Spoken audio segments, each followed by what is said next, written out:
It's not okay to be traumatized, but it's okay to feel the emotions afterwards. In today's short video, I briefly discuss coming to terms with a traumatizing event. Welcome to I Allow Me. I hope you find inspiration in today's video. It's so important to feel your emotions, and in the long run, it's healthy for your mental health and emotional development. This statement contradicts that inner voice that tells you to avoid any form of pain at all costs. However, at some point, as the age-old saying goes, your feelings catch up with you. It can be in the form of sudden and inexplicable anxiety or panic attacks. It can be through depression that you may have not experienced before, an unrelenting sadness, or a sense of pointlessness. Please share in the comments if you've experienced it differently. Your comment may help someone relate better.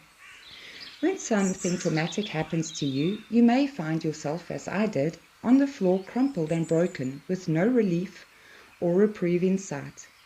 It's one of the scariest and most overwhelming moments, and sadly one of the most transformative moments of your life too.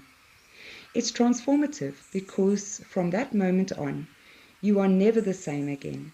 In that moment, the parts that created your core foundation of beliefs, dreams, confidence, trust, and even self-respect are ripped away, and a part of you feels like you're dying.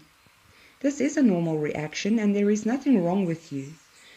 The moment does pass. It truly seems impossible at the time, but that intense, overwhelming, feels like you're dying moment passes. Find your way through the panic to your breathing. Hear your breaths and start to focus on breathing in through your nose and exhaling through your mouth.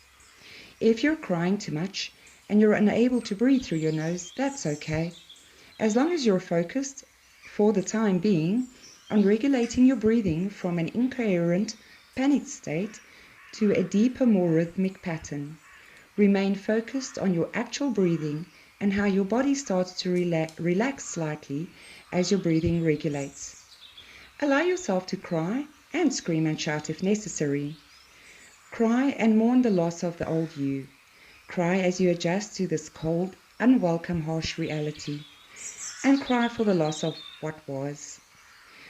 The loss of the old you has come about because the foundational structure of your world, who you are and where you fit in, has been derailed. As such, you'll never think along those lines again, or trust so willingly and wholeheartedly again without fear and bias, and that's a sad realization. This realization brings you face to face with the cold, harsh feelings of rejection, betrayal, loss of innocence in some form, and so many other unbearable emotions.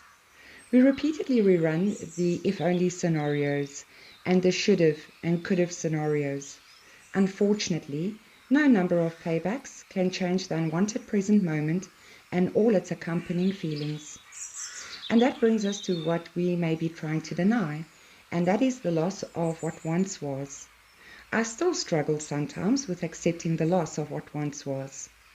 I've begrudgingly had to accept a few things that have been beyond my control. The thing is, in this instance, life seems so cruel, because whilst your world is falling apart, life still goes on.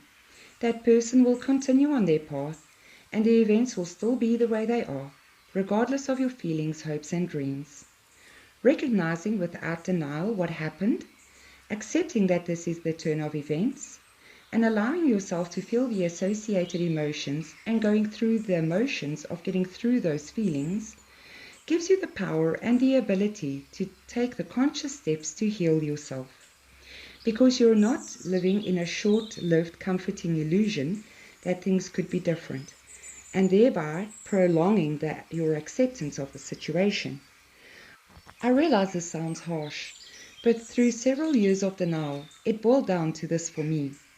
Denial keeps you from processing reality and keeps you stuck in the past.